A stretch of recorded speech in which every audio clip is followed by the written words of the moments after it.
Hello again! Welcome to Tita Cathy Vlog.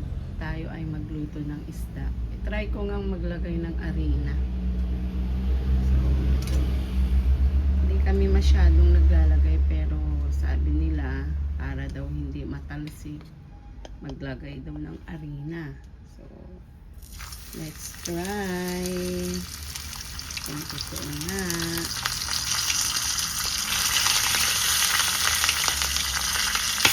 Ay, hindi pa din totoo.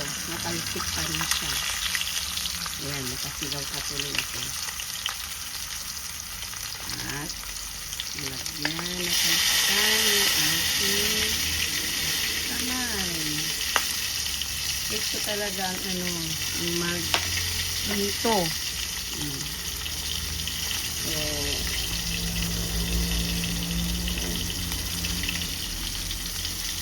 ang dalawahan lang pala. Hindi pwede ang mali yung nagamit kong kaldero.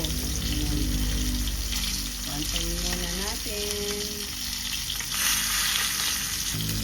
Ayan. Mamaya na natin baliktarin yan at kung hindi pa siya pwede. Check natin. Pwede na siya. Ang mahal ng isda nito guys. Hindi ko alam anong pangalan niya pero napakamahal. 250 itong 4 na piraso.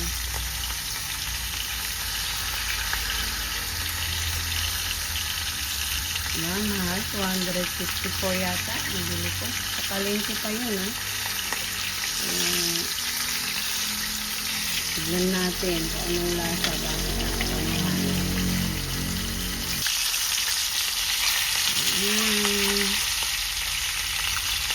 Natin ko siyang malito. Thank you ulit sa inyong panonood.